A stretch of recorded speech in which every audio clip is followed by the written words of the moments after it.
समधी जी, दहेज के सामान की पर्ची पर साइन कर दीजिए। अरे, अभी तक तुम लोगों ने दहेज का सामान गाड़ी में चढ़ाया नहीं। बिटिया की विदाई का वक्त हो गया है, थोड़ा जल्दी करो और सारा सामान सावधानी से चढ़ाना। देखो कोई टूट फूट ना हो जाए। कमलनाथ जी अपने बेटों से बोल रहे थे। आज उनकी बेटिया सोनम की शादी थी और अब विदाई का समय हो रहा था, पर उससे पहले दहेज का सामान गाड़ी में भी चढ़ाना था, तो अपने बेटों को निर्देश दे रहे थे। इतने में कमलनाथ जी के जीजा जी उनके पास आए और बोले, अरे कमलनाथ, अभी यहाँ क्या कर रहा है? बेटी की विदाई का वक्त हो गया है और तुम यहाँ खड़े हो। बस जीजा जी, मैं अभी आया, दहेज का सामान गाड़ी में चढ़ाना है, सोचा बच्चों को समझा दूं। अरे, बच्चे सब कर लेंगे, अब तुम चलो समधियों को तिलक कर विदा करो। वो लोग भी तुम्हारा इंतजार कर रहे हैं कि तुम आओ तो तुम्हारे सामने ही पलड़ी का सामान खोल सके। अरे हाँ, चलिए साथ ही चलते हैं, कहकर कमलनाथ जी अपने जीजा जी के साथ ही चल दिए।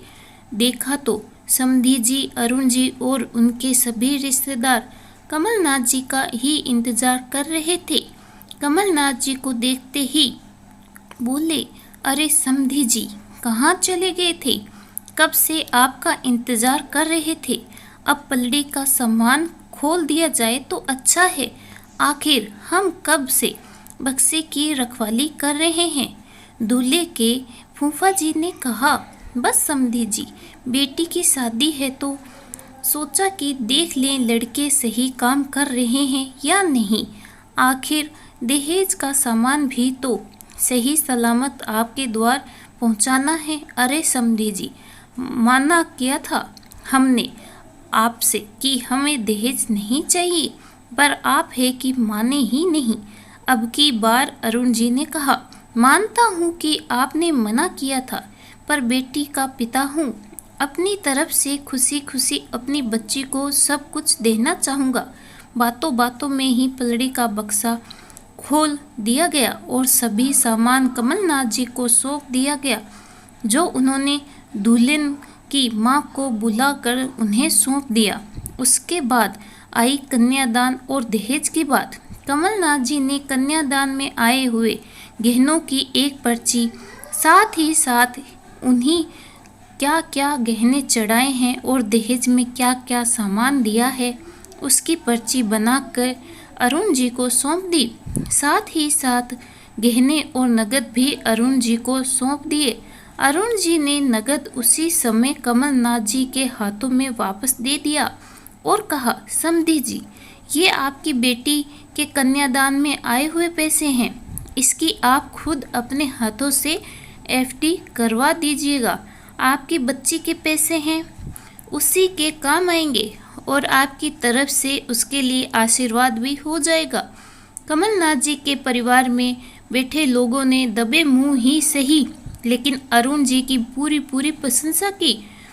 अब अरुण जी ने उन्हें दोनों पर्चियों को देखा और कहा, समधी जी, आप इन दोनों पर्चियों पर अपने और अपने कुछ खास रिश्तेदारों के साइन करवा दीजिए।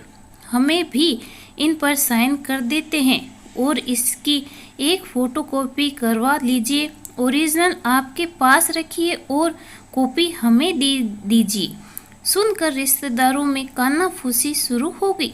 कोई कहता है कि ये नया समधी पागल तो नहीं है, भला शादी ब्याह कर रहा है या कोई बिजनेस करने आया है।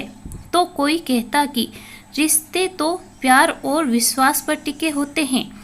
इन लोगों को तो अभी से ही बिल्कुल विश्वास नहीं है। कुछ लोग ने यहाँ तक कह दिया कि हे भगवान, सोनम की जिंदगी बर्बाद तो नहीं हो गई, ऐसे घर में ब्याह कर जा रही है। भला ऐसा कभी हुआ है क्या? आज तक हमने तो हमारे जीते जी ऐसा नहीं सुना। जितने मुंह उतनी बातें सुनकर कमलनाथ जी का भी दिल बैठा जा रहा था। हालांकि वो कानाफूसी की आवाज़ें अरुण जी के कानों में भी पहुंच रही थी, पर कमल जी का उतरा हुआ चेहरा देखकर वो उसके पास आए और उनके कंधे पर हाथ रखकर कहा, देखिए कमलनाथ जी, आप घबराइए मत। दूध के जले तो छाछ भी फूंक फूंक कर पीते हैं। हमने आपसे कभी कोई बात नहीं छुपाई। आप हमारे घर की हर बात जानते हैं। आप ये भी जानते हैं कि मेरे बड़े बेटे के साथ क्या हुआ था और मेरी बड़ी बहू ने हम पर क्या क्या इल्ज़ाम लगाए थे। माना कि रिश्ते विश्वास की नींव पर टिके होते हैं, लेकिन जब धराशायी होते हैं तो ना तो इज्जत के साथ साथ दिल और दिमाग के भी चितड़े कर देते हैं।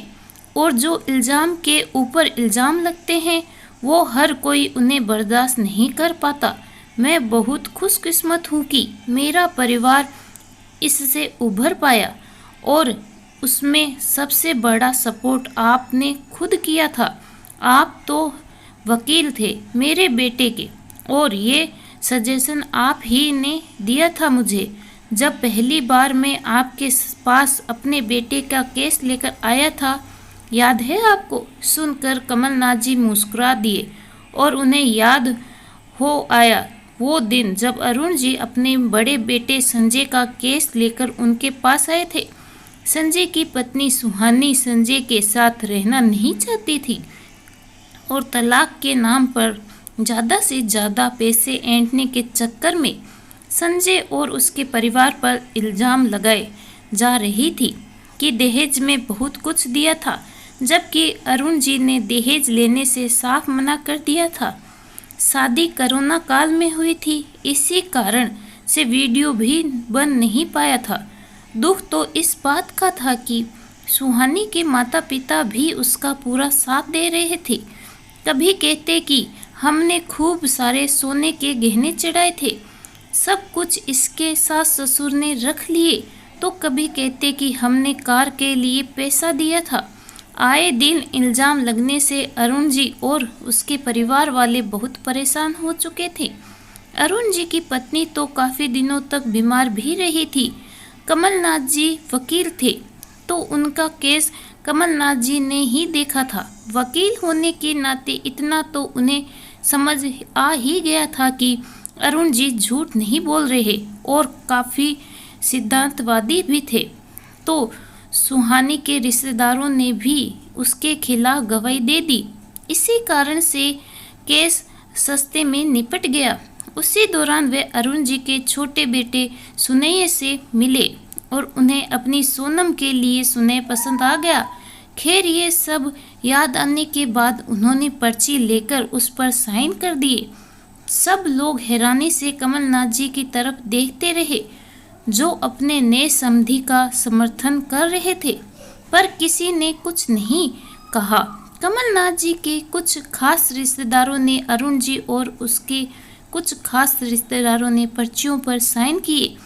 फिर उनकी फ़ोटो कॉपी करा के फ़ोटो कॉपी अरुण जी को दे दी और ओरिजिनल अपने पास रख ली। कुछ देर बाद हुआ सोनम की विदाई भी हो गई।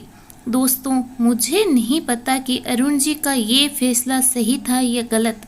पहली चीज़ तो दहेज लेना ही गलत होता है, पर माफ़ करना दोस्तों, ये रीति इतनी जल्दी समाज से हटने वाली नहीं है।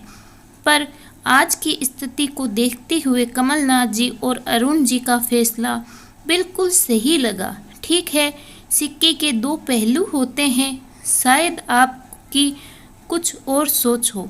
इस कहानी के बारे में आपकी क्या राय है, कमेंट करके ज़रूर बताइएगा। कहानी अच्छी लगी हो तो लाइक, शेयर एंड सब्सक्राइब करना बिल्कुल भी ना भूलें। धन्यवाद।